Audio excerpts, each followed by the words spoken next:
What's up? This is your girl T. As a black woman in her 30s, I'm constantly trying to figure out life. But the one time of the week where it all seems to come together is on Sundays. Yeah, that's right. When I talk with my girls at brunch over a glass of champagne. I created this podcast to bring good vibes and open dialogue about various topics from mental health, relationships, personal development, the workspace, to the bubbly that happened over the weekend. Sundays are a time for celebration, rest, and reflection. So welcome to Champagne Sunday. Grab a glass, pop a bottle, and get ready to pour it up.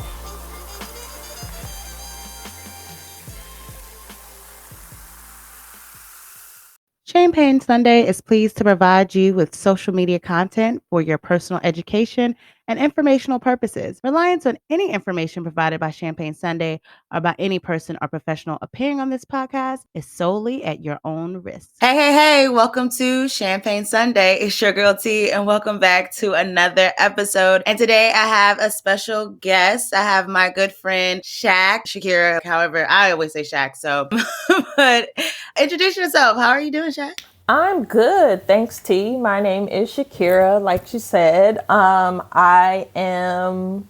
Oh, and I probably should have really thought about what I was going to say about myself, but I am a HBCU alum, and I currently work at an HBCU. Okay, let me know which one. Which one? Oh, I didn't know we was doing it on the podcast, but I work at the Howard University. You know, the real HU. You know. But yes, I'm a Howard alum, and I work there now, and I work in the Office of Interpersonal Violence Prevention. So we educate and advocate for students in the areas of sexual assault, dating and domestic violence, stalking and harassment, wanting to provide support for students that have experienced those things, but also the bulk of my work is in prevention, just building understandings of healthy relationships, healthy interpersonal skills, and just how to navigate all of the relationships we have through life, not only the romantic or sexual ones, just navigating all of our relationships in a healthy way. That's dope. So I'm really excited to have you on today because we're definitely going to dive into relationships today. We're going to talk a little bit about sex as well, some sex education, and just also for entertainment. Like, we're just going to have some fun about this topic. And I also like this because I also have a public health background as well. So I think that would be interesting to dive into with your perspective. So I can't wait to get into that. And I never realized like that was a sort, because I'm going to kind of go into it. And, but I also want to talk more about that being a resources across colleges, like of campus, and if that's always been a resource too, but we'll talk about that more later. But I first want to get into our libations. So I see you over there drinking something. What do you have? What's in your cup? What are you drinking? So interestingly enough, this started as a mocktail. It started as a mockmosa. It was a little bit of sparkling water. Okay. And some orange mango juice. But then I saw the tequila that I had on the counter, so I ended up pouring a shot in there. So it's a little bit of a spiked sparkling. I'll call it like a spiked agua fresca almost. Yep. Okay. I like that. Now, for some reason, I don't know what it is, but mocktails have really been, I've seen a lot of mocktails, like people are getting creative with the mocktails, but it just don't do anything for me. Like if I'm gonna do mocktail, I might as well just drink water. Like I don't, and I feel like you feel the same because you ended up putting some tequila in your mocktail. And now it's just, I'll say it's my second one of the morning, but it really started as like with tequila? No. But it really just started as a breakfast drink alternative. Just, I wanted to put it in a champagne glass. I wanted something lighter than juice. But then I was coming on Champagne Sunday and I was like, I don't have any champagne, but you have to have champagne. Tequila. But the funny thing is, I don't even have champagne this Sunday. I don't have champagne. I have green juice. Okay. Now, and it's not like I'm on a detox or anything. First of all, I ran out of champagne. I don't have any champagne. Didn't feel like going to the store this morning. And so green juice it is, but it doesn't mean that I will be drinking green juice all day. So that's just for the. So I'm going to take a sip of the green juice and cheers to an episode of Champagne Sunday. Boom. Cheers. Also, this is not your first time being on this podcast. You're right. You have been here before. And actually, it was a fun podcast, too. We talked about travel. Yes, we did. And that was like one of the first. Yeah, that was like one of the first podcasts. And it was really fun. And I think that's low-key one of the highest. It's like top 3 of the highest like episodes. So we have to get you and the ants back on to talk. Yeah, I think it was. Even though we had so many. Go ahead. Oh, sorry. I think our friend group is very unique and interesting, and people always like the opportunity to see like what and how do they talk to each other and what do they be talking about. So yeah, we should do that again. We definitely should. Even though we had a lot of technical difficulties, the episode was still really good. So we pushed through. Labor of love. You said, what'd you say? It was a labor of love. You said labor. It was, thank you, I do. It was a labor of love. I don't know why I thought you said flavor of love. I said flavor of love.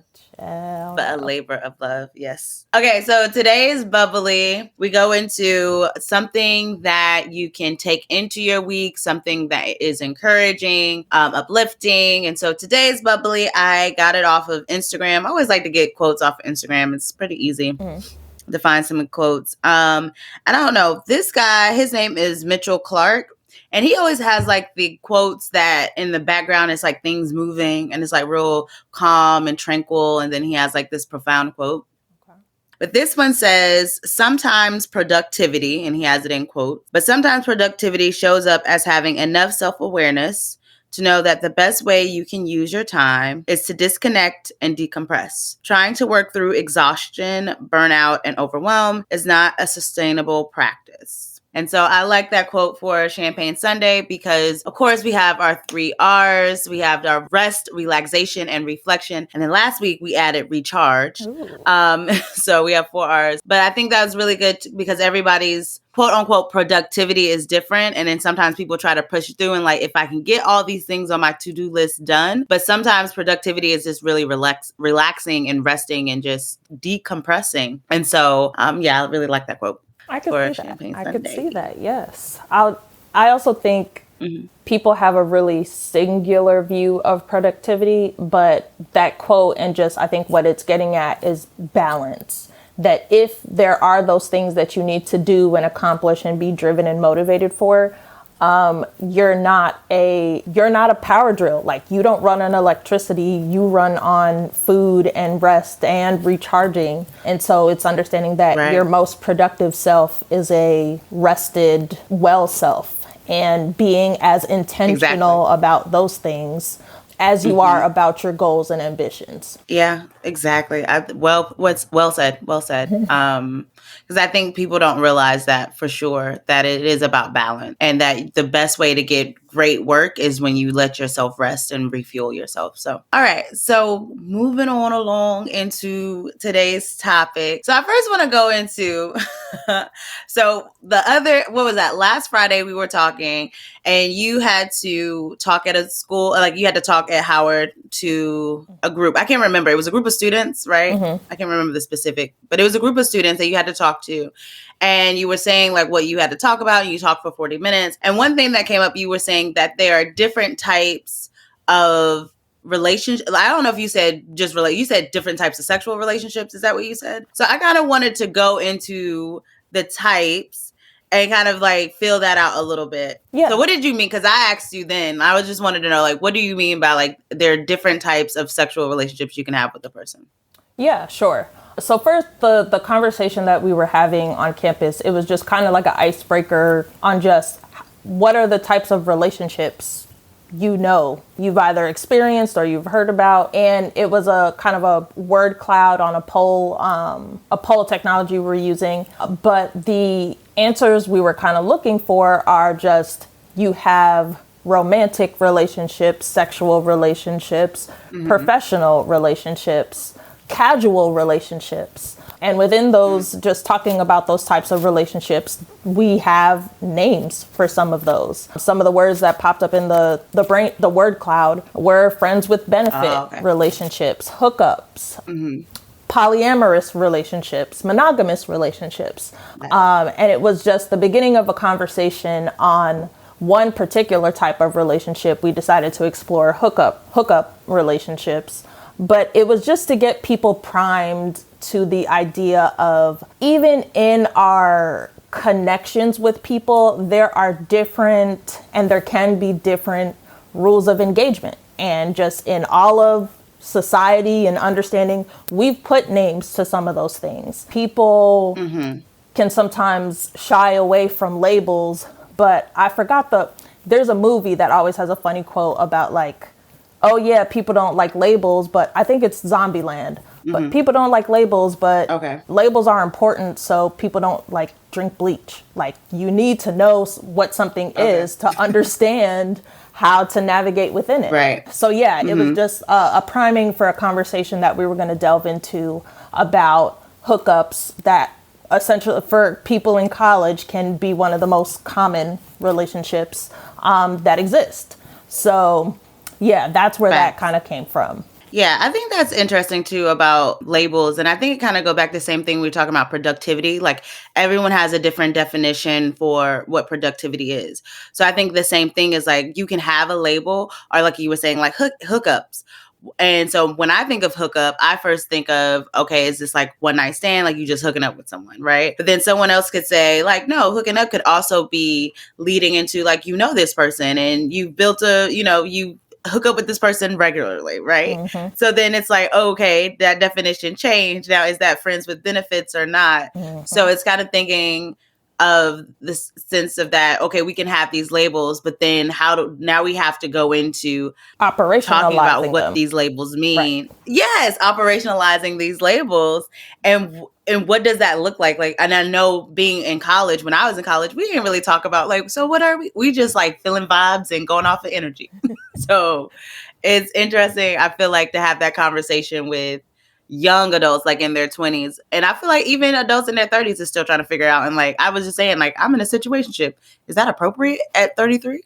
So. And who's to say? Just one of the things I did my master's of public health, and I'm currently pursuing doctoral studies. But one of the things that I'm looking at is just our understanding of comprehensive and quality sexuality education that goes beyond not getting pregnant as a teen and avoiding STIs, but information that talks about the types of relationships and the types of families that can form. And within those relationships and families, what are some of the things that are universal? Trust and honesty and togetherness, but understanding, how do we build towards those things? How do we do those things? What do those things look like? And what do those things not look like? Because a lot of us get to college and we get to be in our 30s and 40s, and we can very easily never build an understanding of what those things are and how to do those things in a healthy way. So that's a lot of just, again, what I'm studying and what I do in the space, in my space at Howard, is giving people an opportunity to be reflective on those things and maybe sometimes make a choice, and a conscious choice, and weigh the pros and cons of just how you navigate your relationships versus just reacting in our relationships. That a lot of times we're just doing relationships without ever being thoughtful and conscious and intentional about why. Right, exactly. Also, shout out to you, PhD route, doing the thing, doctor. I'm trying, yes. Shout out, if I had to think, it's there. There you go, the energy. Celebrate yourself because you're doing it. I got excited about that, yeah. Because it is not easy. And so you need the celebration. You need all of the cheer and reinforcement you can when you're in these programs, because it's not easy.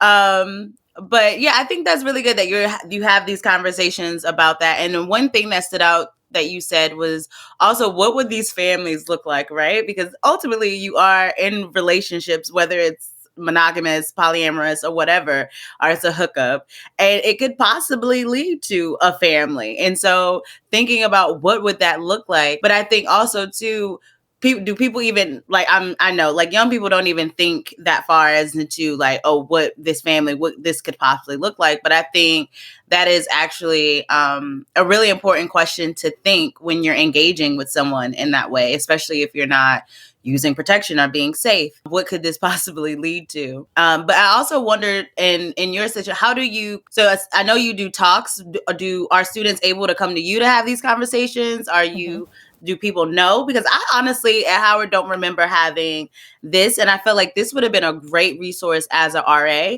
because a lot of times there were like just a lot of relationship conflict surrounding that. And I could just tell that students didn't know how to handle it, especially with the rise of like social media and being passive aggressive and subbing. There wasn't really like a lot of conversation around how do we communicate. So yeah. So I'll say my office was founded in 2008 by a researcher and scholar, Dr. Trisha Bent Goodley, in the School of Social Work. I'm the third director of the program, and it was originally grant funded, and the university kind of brought it on as a part of our infrastructure in somewhere around 2016, I want to say. But yeah, it is. It's a resource that more and more colleges are bringing to their spaces, but we still have quite a ways to go. But it's recognizing that first and foremost, the program is a confidential crisis advocacy space for students that need to process and make a pathway for healing after harm has already occurred. But one of the things we know is that how do we prevent harm and trauma in relationships? It's through prevention. And those prevention tools are healthy relationship, understanding the tenets of healthy relationships and the skills that go into just healthy interconnection between people. So that's really just where a lot of the conversation and opportunities that we build on campus now come from. Giving people the opportunity to be reflective on the types of relationships that they're building, the types of relationships that they've seen, recognizing that for a lot of us, when we think about families and relationships, yes, the future families that we build are important, but we also have to look at the families that we're already a part of and our family structures and what we've seen within our families to understand where we get our ideas about relationships from. Are all of the ideas that we bring into relationships intrinsically our own, or are they reflections of what we've seen, what we haven't seen, and what we're hoping to correct in our future? But IVPP, that's kind of the colloquial name for my office, really just tries to build opportunities for people to be reflective and then make a choice about what they would like to do about their understandings of their relationships. Two things that stood out to me. One was like the thinking about trauma and prevention. And so instead of trying to put Band-Aids on things, let's work to prevent the trauma from even happening. Like, let's talk more about what relationships are to prevent those things. But also it's good that you also have the supports after, because sometimes people come to situations already with trauma or things, and that things can reoccur. And I'm also thinking, I definitely agree that a lot of times how we perceive relationships are based on how we were raised, how we saw our parents, how we didn't see our parents, or the lack thereof. The relationships that were surrounding us can kind of depict on how we go forward. Like right now, I feel that there has been a thing in social media about marriage, right? This is for the past, I think, week, I've seen a lot about marriage. It sparked because Lala had talked about marriage and relationships, and she said that she no longer felt that people really were interested in being married, that people just wanted to kind of have a significant other, but didn't really want like long-term like marriage, right? They just wanted to just have a partner. And most of the people that she know who are married are miserable. And she said not all, but most. But also that kind of put a dent on some of the people that we know she's friends with, like, you know, Sierra and Kelly Rowland. But anyway, that was a little like, you gonna put your friends out there like that? But other than that, just thinking about this narrative that's being pushed that people don't want to be in monogamous relationships. So you brought up another type of relationship is polyamory. And so it's this new thing is that, you know, being in a marriage is not really the thing. So I think it's kind of who we are, how we're raised, but also like culture and social media can push narratives in us to believe that this is the thing that I should be doing, even if I'm not really sure it is the thing I should be doing. Yeah, I saw clips of that Lala interview, and like some of my first visceral thoughts were like, girl, speak for yourself. But in the context in the context of me and the relationships I've seen, like I told some of my friends last year, my parents celebrated 40 years. And like, when I think of one, I am 30 years old. It's a relationship that I've seen from birth to now. Has it always been easy? Probably not. I learned probably a really important lesson about their marriage and marriage in general is that if I'm not a part of it, I really got to mind my business on some of the parts that I see, especially in the marriage and relationship that, you know, brought forth me and my sisters. Like, even in that relationship, I got to mind my business on some things.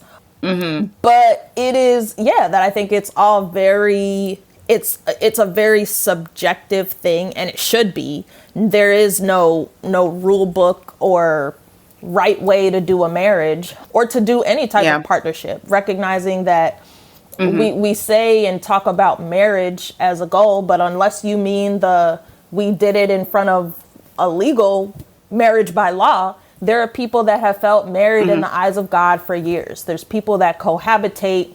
There's people that co-parent within a household. There's lots of ways people are connected and have healthy, affirming relationships, and the label of marriage is not the only thing. Which and I think to that and point, I guess that goes. I would agree with Lala, but on the reverse, I would agree that marriage trademark might not be everyone's goal, but it is. And there's probably research out there, but I think you can probably poll a lot of people and marriage is their goal. I see what you're saying. Yeah. And I think that goes back to kind of the how you operationally define marriage. I mean, some people are like more biblical sense of what marriage is, and then other people may not be more so of like the physical, the connection, or how they share their life or how they're partners. And so it makes sense. Like you said, like maybe that's not everyone's goal, but you can't sit here and say it's not a goal. Like nobody wants to get married anymore, because there truly are people who see that as a goal for themselves. I think that's important in thinking about that too. Like you said, like your parents have been married for 40, you said 40 years, 40, right? Yep. Shout out. 40.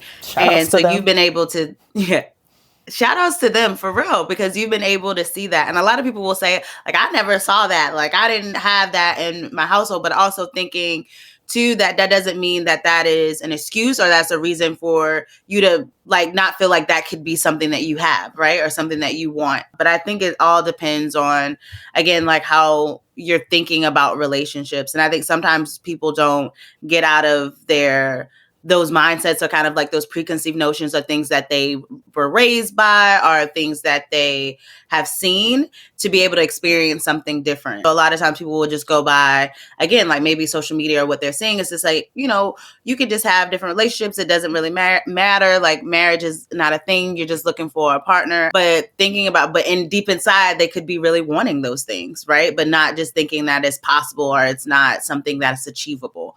I think having the mindset that it is. And I think, but when I was listening to Coach Cooch, I listened to her podcast. I mentioned her a lot.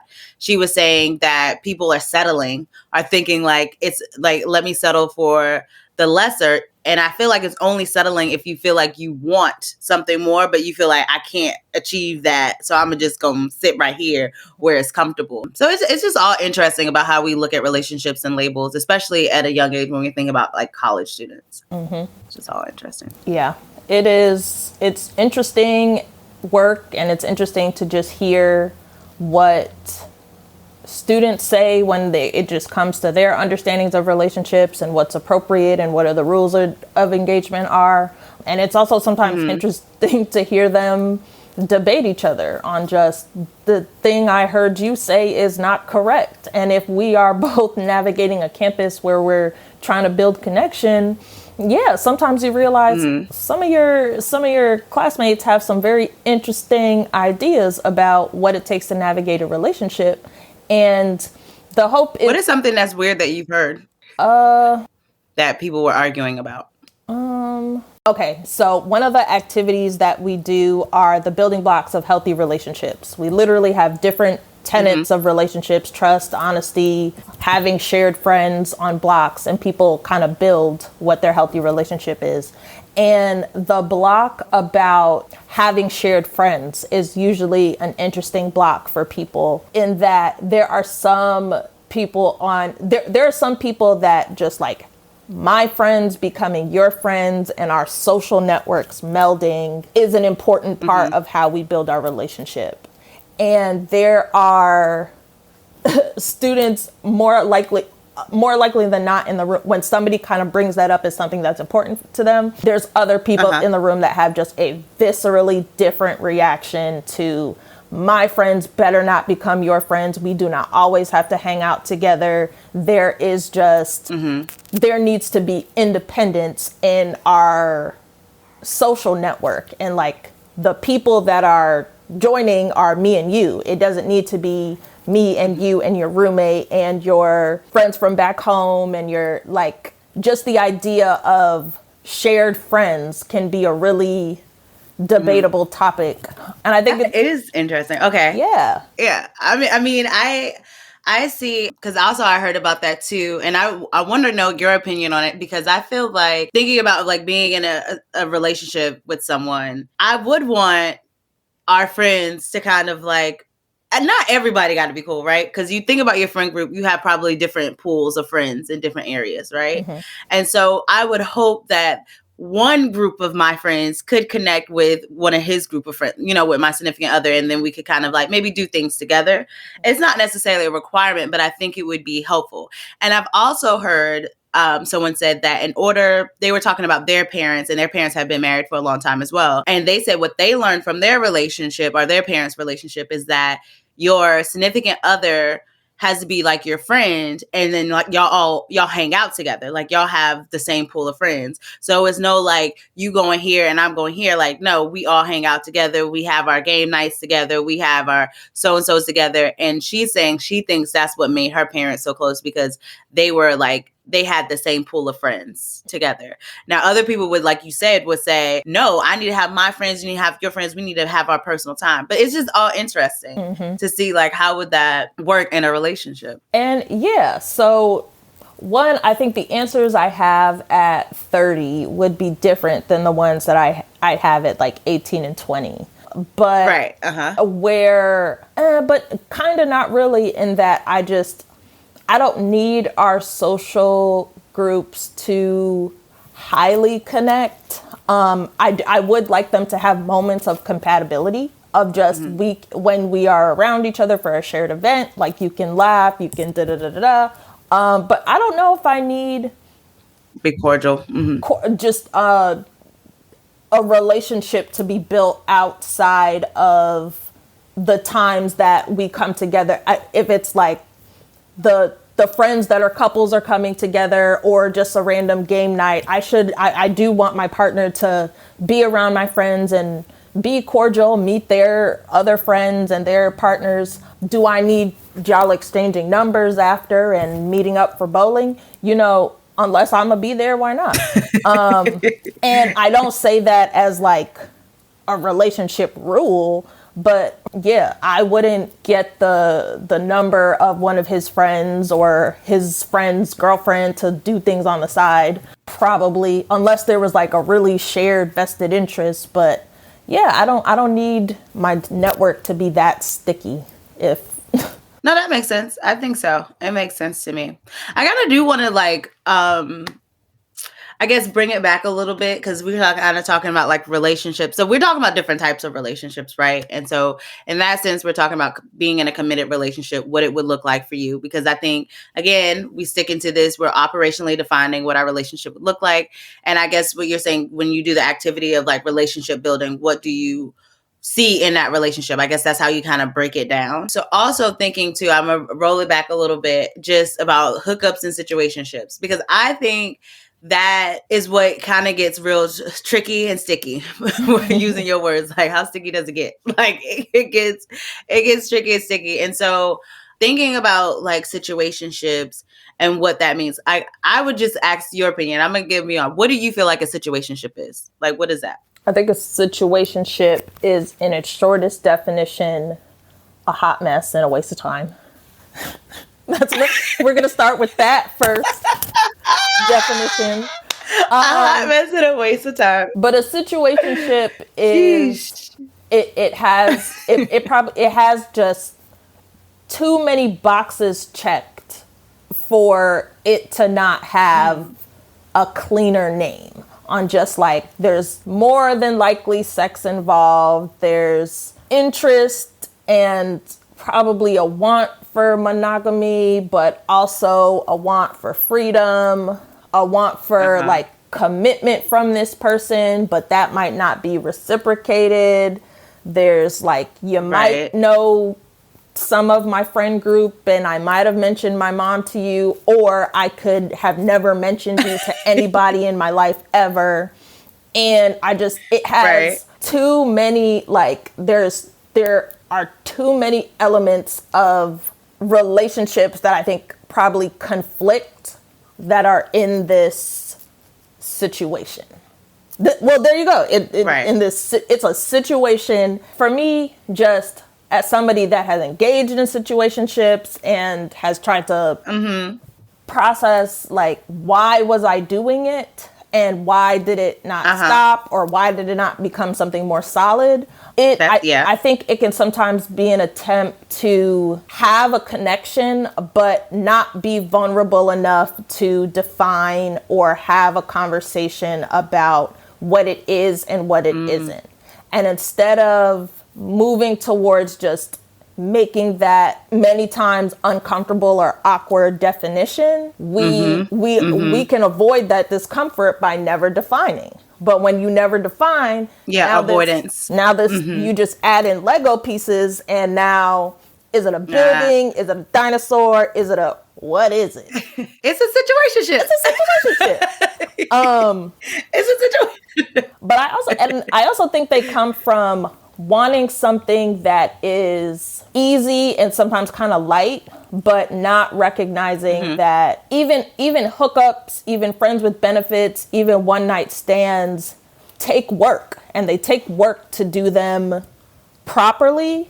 And I think situationships can also be born of where we're not interested in doing the work of either separating and letting go, coming together and being it. Like, we don't want to do the work. So this just grows naturally into something unnaturally.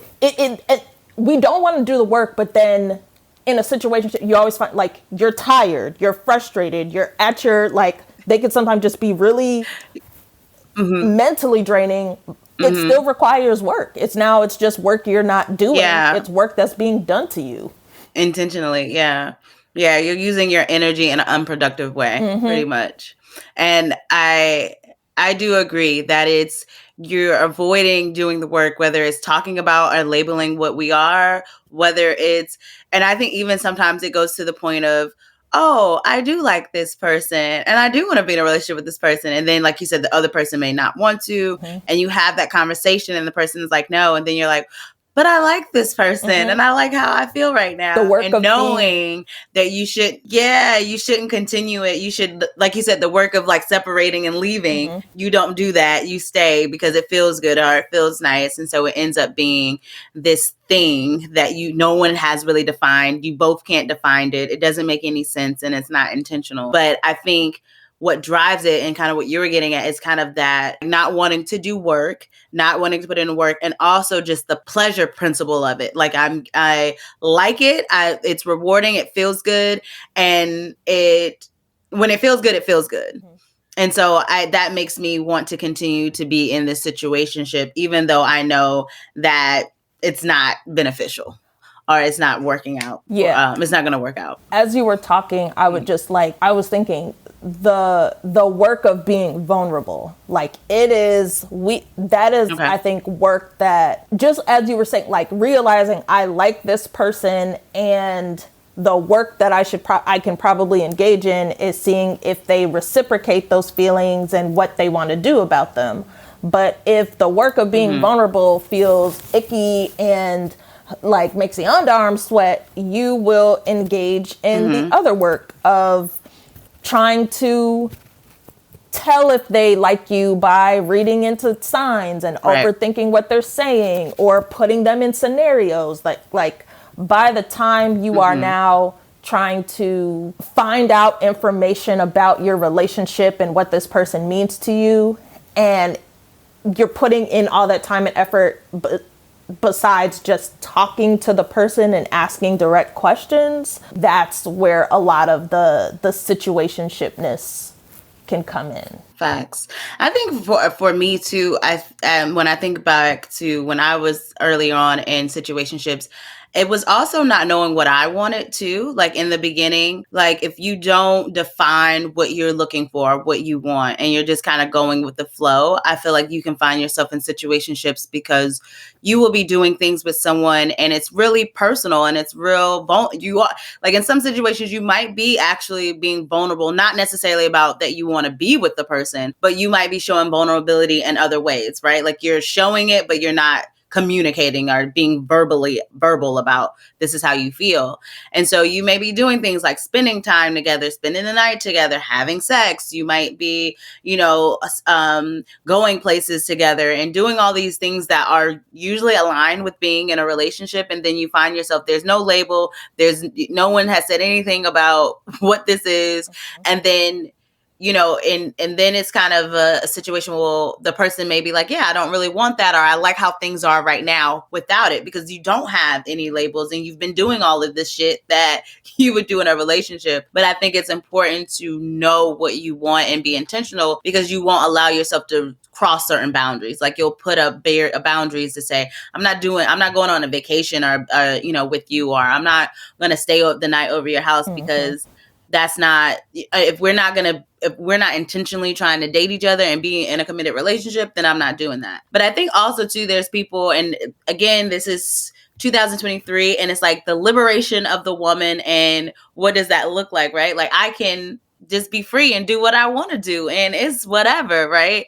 But then it always has like a lot of backlash from the public and media of like, and I guess in a sense it's like shaming, because I mean it could be sex too, but it's also just the freedom that women can date. Because look at Laura Harvey and all of the things like, oh, she's dating all these people, but we don't even know if she's, we don't know her sexual card or anything about sex. We just know she's dating people, but it's seen as, oh, like she doing all of this. So I think that's another thing too about being intentional. Some women want to be intentional and have a relationship, and then other women may just be wanting to have fun. But I guess just knowing that for yourself may help not to get in those sticky situations. I agree. That I think hopefully as we mature and progress through life and we have more experiences, we learn from them. And I work with a lot of college students now, and one of the things I can probably say, it's not their fault. It's just where they are in development and life. It's just impulsivity, that just the ability to, as quick as a sensation comes on, you will act on it. And just that increases your risk for, just across the board when it comes to different types of things. But I'll also say the newness of access to alcohol, like it's just, not to like be super PSA, but just like when you're 18 to 20 and you don't have ready access to alcohol, so you use it and abuse it in just kind of weird ways. You're hopefully doing that less at 25 and doing that less at 30 and 35.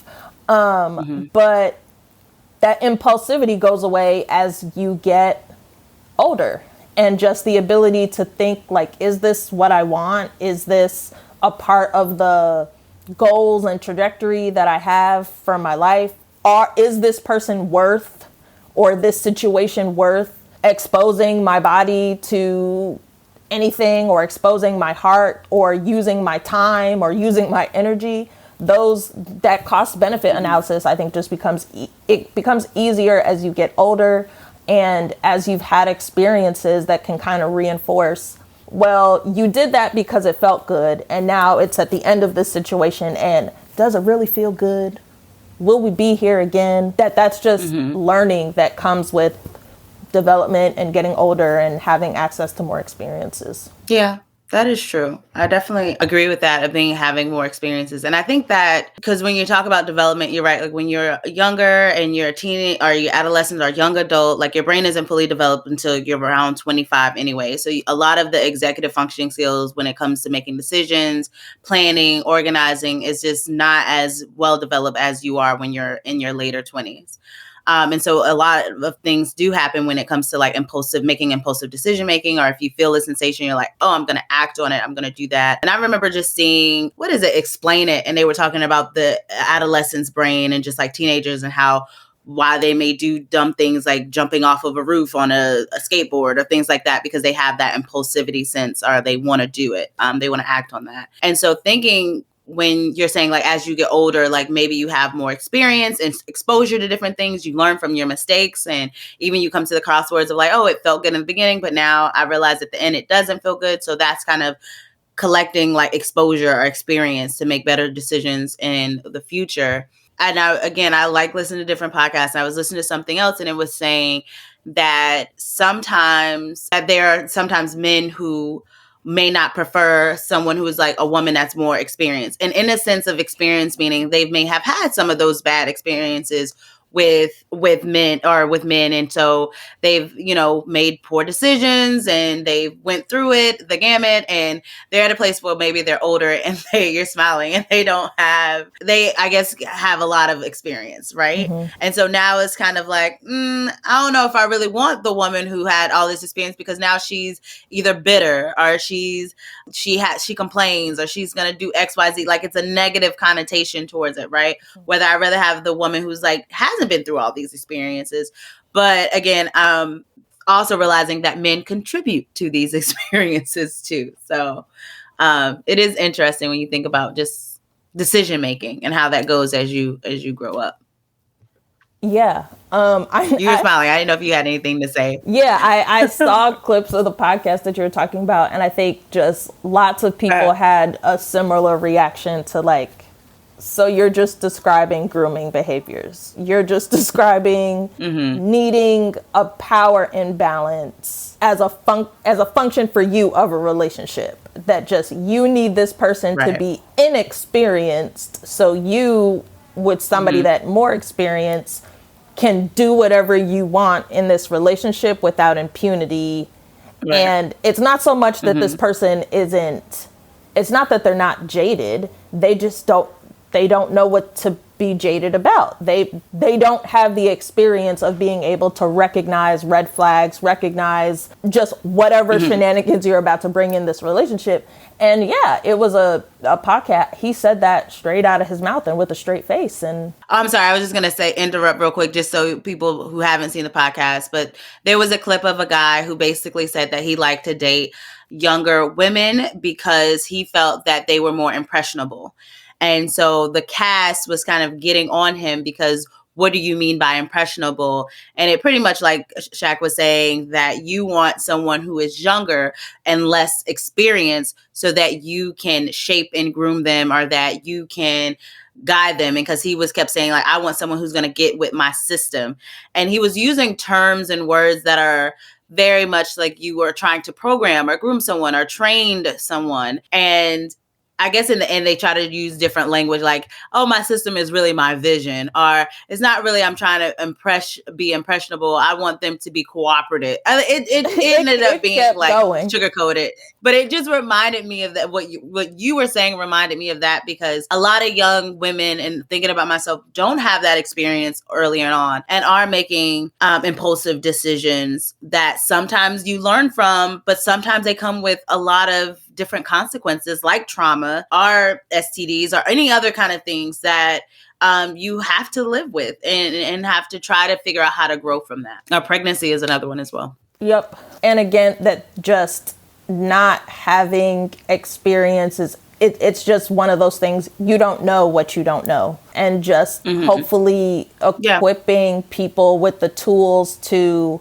find out and be curious about the tools to be curious, but also the permission to be curious. That, just as you were talking about with Lori Harvey, that there can be a lot of shame and bashing that comes with somebody showing that they're being definitive and intentional in how they seek or don't seek relationships. Because, girl, people don't get to disclose what their relationship to Lori is. That you are allowed to be curious and intentional and thoughtful and have boundaries, and a lot of things that I think society and family and religiosity have told us, like, you're not supposed to navigate sex and intimacy in certain ways.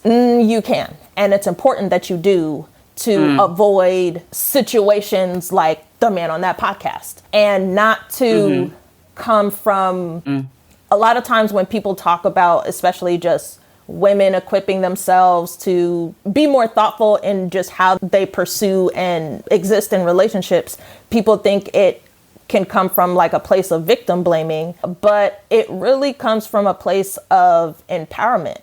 And that in the absence of harm and trauma, and especially when young women, as much as possible, are younger, having the skills to find out is really important and empowering.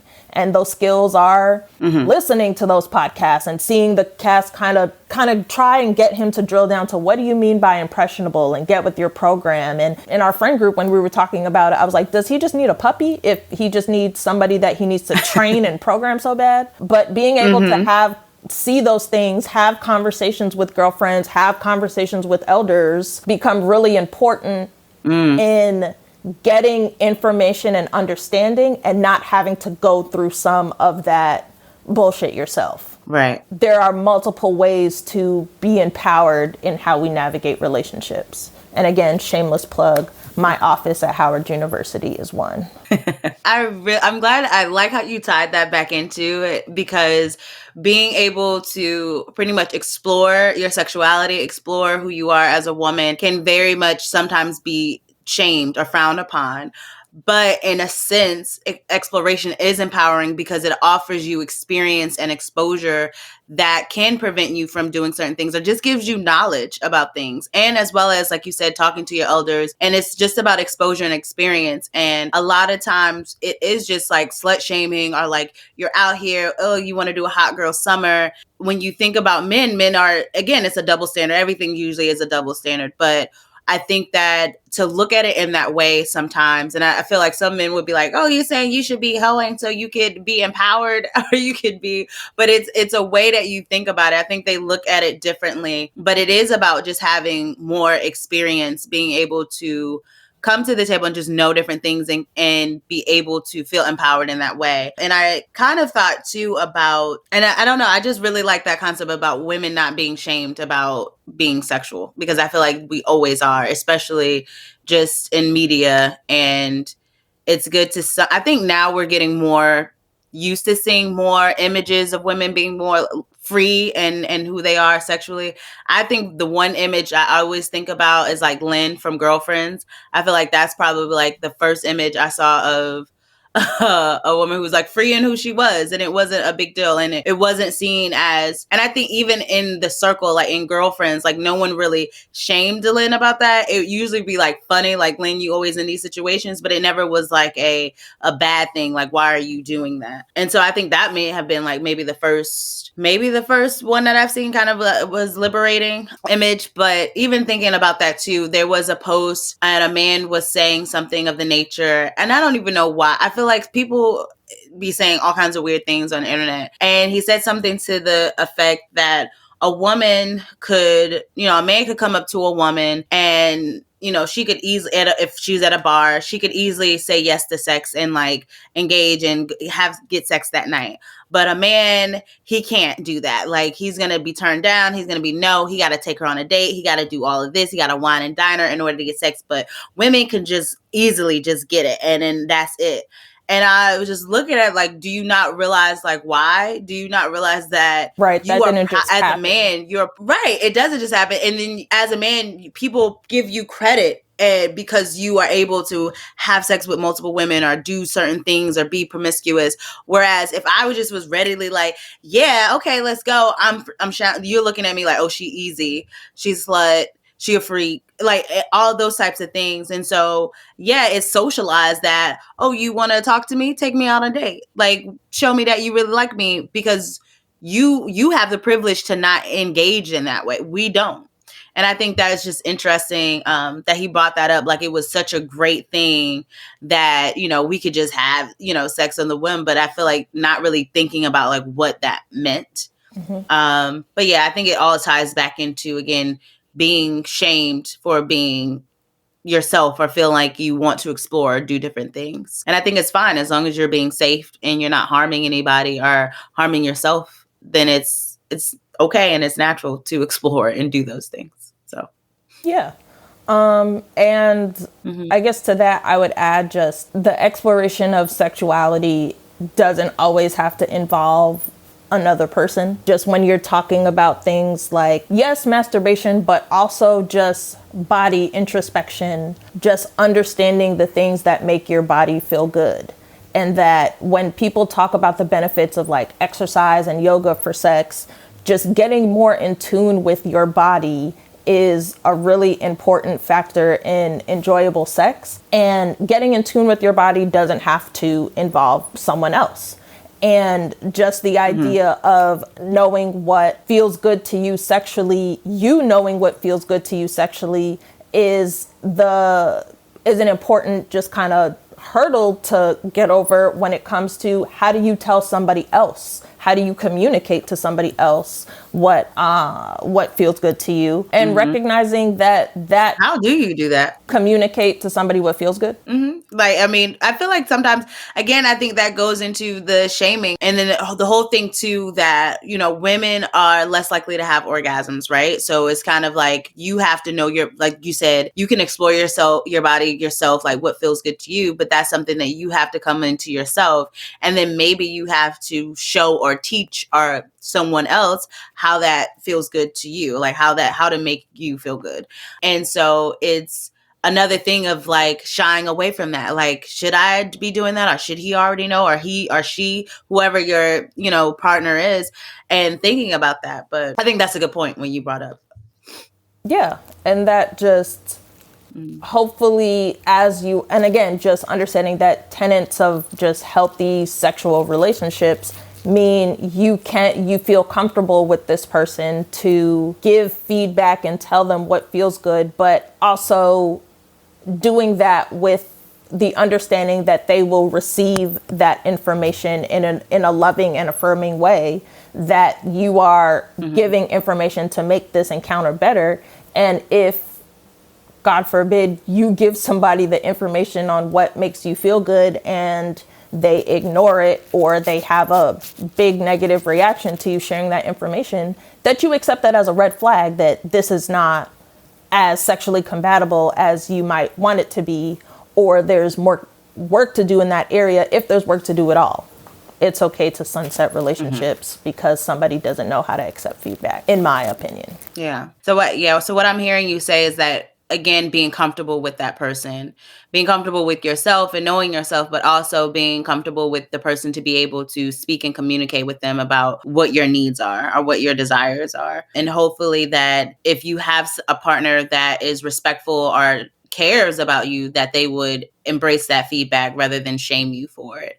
And I think the barrier sometimes for women, I think they sometimes just feel maybe not confident in just sharing that, even if they are comfortable with their partner. But I think they just have to have that confidence that that's okay to do, and that you should be communicating those things, and that you shouldn't just be laying there if you feel like this is not it, or this is not getting me off, that you should be comfortable to express that to your partner, and that you want something different or something more to change. It's okay. And again, I think that comes with experience, that comes with feeling empowered and having confidence in yourself and being comfortable with your partner.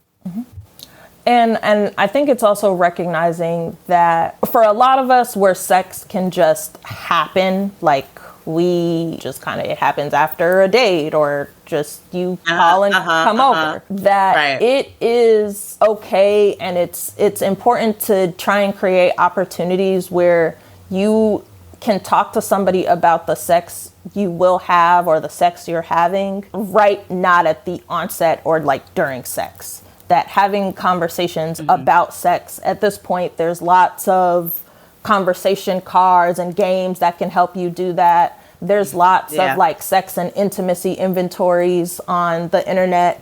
One I use with my students is from a website, Scarleteen, but it's a giant list of sexual and intimate behaviors. One things that you have done to you versus things that you would do to a partner.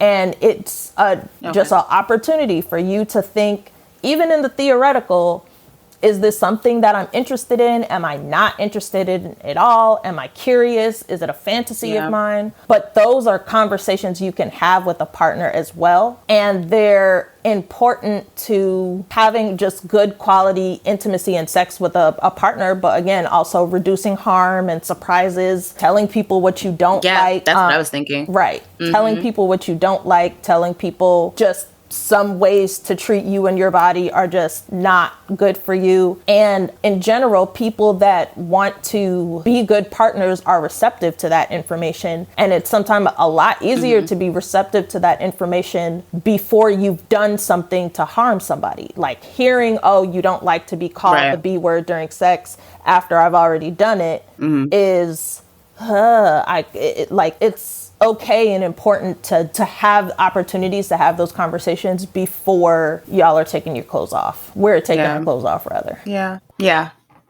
I agree. And I think that also made me think too, and we're kind of about to wrap it up, but it made me think that because you said like these things can happen like with casual sex, right? Like people can have casual sex, but even with casual sex, you can have real conversations about sex without it being, oh, we're not together. Why we got to do this? It could still be a respect factor, and it can still be, we're respecting each other's boundaries. We're respecting, our desires, our wants, and just as people, as humans, and so I think that, like you said earlier about red flags, that could also be a red flag. Like if you had sex with a person and it was casual, whatever, and then now you're coming back and maybe you're having these conversations or trying to, and the person is not receptive or there's pushback, that might be a flag that you may not need to engage with that person. And so even having boundaries, even if it's not a relationship that you're looking for, maybe this is just casual sex, that you can still have expectations. It doesn't have to be like, the bar doesn't have to be at the floor because,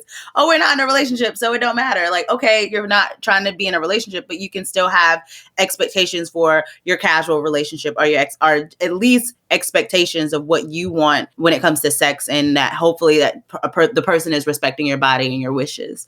And consent is very important in that as well. And thinking about those things, I think it's important. I think people kind of confuse the two as, oh, we're not in a relationship, so we don't have to talk about all of these things. Right. And I don't have to do any work to make sure that this interaction is successful. And that's crazy because casual relationships, friends with benefits, hookups, sometimes they actually require more work than just boyfriend and girlfriend relationships, because you have to, again, decide absolutely where are we going to be? Are we allowed to see each other in public? How do we act in public? There's lots of things that go into making those types of interactions successful, and people equate just the casualness or the one-off of it with, I don't have to do any work for this to go well. And exactly. I did want to touch on soul ties, but why you make that face? Well, actually, I want to know why you make that face about soul ties. Because I think it's a phrase similar to like situationships, where it's just describing something. It's just describing something undefined. It's just describing you not going through the ending process of being with someone. Your souls are not connected. If you haven't gone through, I just feel like if you haven't gone through the work of sunsetting the intimate thoughts and feelings of a relationship, yes, then you're just dragging them along into every other relationship you go through. But it is not something I like how you said that. Yes. Because I think some people are like, you're connected. It's your soul. And you're just saying it like you just have unresolved issues that you haven't straightened out with this person, and you're carrying your shit and dragging it across the floor to It's giving you didn't finish the stages of grief, and now you just want to call it something. Now you just want to call it, it's a soul tie. Exactly. All right. It's not a soul tie. It's baggage. It's baggage. But any last learns? Anything else before we leave today? No. I think there was a thread of conversation that I did want to interject, but I guess that will have to be a part 2. But we will talk about that. No, if you want to do it, do it. But like when we were talking about sex projects and life projects and why are you having sex? But we can do that later. Oh, we didn't talk about like why you're having sex. Do we need to? Do we want to? Yeah, let's go. Let's talk about it. Let's go ahead and get into it. Go ahead. One of the things it's important to be thoughtful and introspective about is why we are having sex. What are you using sex for? A lot of people think of sex as when we talk about sex health or sex ed, that sex is a completely health related behavior, but it's more than a health behavior. It's also a social behavior, and we use sex for multiple things, whether it be to feel better and to cope, to secure connection, to have a baby. There are just different ways we use sex in our relationships and how we navigate life. I'll say for my college students, a lot of what we're talking about is really, with the opportunity to just have the freedom of autonomy on campus. What are you using sex for? Is it to secure a relationship? Is it to secure social status? Is it to hit a certain body count, that goal achievement oriented type of goal when it comes to sex? Just being thoughtful of just why you are having sex. And if you don't like some of those answers, being thoughtful about how you eliminate them from your sexual and intimate behaviors. That if just I'm having sex to reinforce that I'm attractive, there are other ways to reinforce that you are attractive that don't involve sex. If that is just not the healthiest way to do that. Are you having sex to secure a monogamous relationship? One of the things we talk about in college is that for many colleges, ours included, the gender ratio that we experience on campus typically skews higher women than men. If you think you are dating somebody on campus, and if I don't have sex with him, he will have sex with somebody else, you are trying to use sex to secure that relationship. But it's important to know that may not secure that relationship. And so if there's just other things you need to be thinking about if that was the goal of sex. Some people have sex to feel good. That's great. Are you not always though? Right. Depending on what you're trying. Are you doing it in the most healthy way possible? Those are conversations that people need to have even outside of the college space, and especially once we leave the college space, because why are you having sex? And is it creating connection and affirmation in your life, or is it causing chaos and destruction in the world? That part, that's the one right there. That is the one right there. I think that is a really good question. Why are you having sex? That is a really good question. And then I immediately started to think about Best Man, and I was thinking about the character played by Morris Chestnut and how when he was grieving, he was having uncontrollably impulsive sex to grieve and get over the death of his wife. And so that was like what you're saying, I'm having sex to make me feel good, but is it in a healthy way? Are you avoiding something, or avoiding addressing issues, or trying to distract yourself from how you're actually feeling? I also thought about my client, who we talk about this all the time, but I have never asked or posed this question, and I might now, but always about validation, seeking validation from male interaction is like a thing with her, and she knows it, and we talk about it all the time. But even just how you pose that, like, what is the purpose of you having sex? Like, why are you having sex? What does that mean? And are you having sex to seek validation from someone else, to say like, okay, I'm attractive, or I'm pretty, like this is going to validate validate who I am. And I think it always, in those situations, you always end up, as we were talking about why she feels upset when the relationship she's in that she didn't really want to be in the first place, right? And she's upset by them and she's distraught and she's trying to figure out, like, why am I so upset about this relationship that I didn't even really want this person? And it's the connection of it, right? It's kind of like the why. You wanted this person to validate you. When they no longer wanted you, even though you didn't want them, that means they took away that validation that you were trying to feed into, or that space. And so now you're grieving not necessarily that person, but the validation that that person gave you. Because now it's like they took it away. So I think that was really good to think about, of why you're having sex and what that means, especially when you're young. And I think you are in college and doing these things and just and learning and exploring life. You should ask yourself those reflective questions. Thank you for bringing that up. Really great. You're welcome. All right. We like to end the podcast with a pour it up moment. How would you like to pour into yourself for the next week? I'll usually go first. I give, I guess, time to kind of think about it if you don't already have one. So this morning, actually, I woke up at like 8:30 to talk to a lawyer about trademarking Champagne Sunday podcast. So that's, I learned a lot of information because I feel like you see a lot of things on social media about business, entrepreneurship, trademarking, LLCs, but it's like, how often do you like actually sit with a professional and talk about it? And I think it's the same thing like mental health. Like you see all these things about mental health, but how often do you actually meet with the psychologist and say, hey, is this real? And I feel like it's the same when it comes to business and those things. So definitely talked to a lawyer. I felt really informed afterwards. And I was like, okay, this makes sense to me. I don't know what I'm going to do yet. I feel like, because it's definitely an investment. It's expensive. It's an investment. But I think I'm more informed and knowledgeable. And so I think that's kind of how I poured in myself today, carrying into the week and just thinking more about that. And again, I told you we're coming up on Champagne Sunday's anniversary. We're coming up on the year very soon. I think the 6th it is. So coming up on Monday. And so, yeah, just thinking about how to kind of continue the brand, extend the brand of Champagne Sunday podcast and continue to give you really good quality content. And yeah, so that's my little poured up measure, little pour. Dope. Anything for you? Anything, what you got? Yeah, actually my pour it up actually started yesterday. The university started instituting mental health days. So the campus was closed on Friday. I love that. Yes. And so I actually spent it at a day spa and I was there for about 7 hours. I left my phone in the locker and the only decisions I had to make were, do I want to try the chromotherapy? Do I want to try the clay room? Do I need to go back to the hot tub? Do I just want to sit and maybe take a nap? And it has just, for me, kicked off a weekend. I was just really excited to sit and have boozy girl talk Yes. with you. Boozy. Oh, yeah. Girl talk. Yeah. Yes.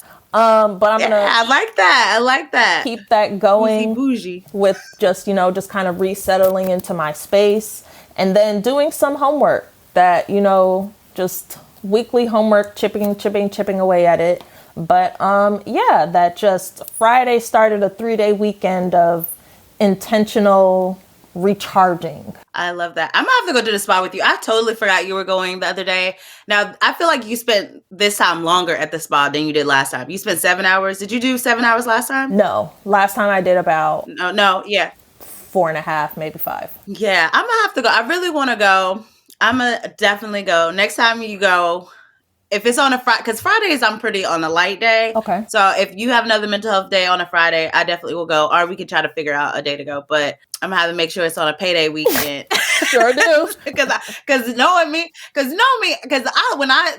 is why I don't like to go out. Because when I go out, I like to spend coin and I can't control myself. And so I know when I go, I'm gonna want sushi. I'm gonna want some drinks, even though they're really expensive. And I'm gonna definitely want a massage.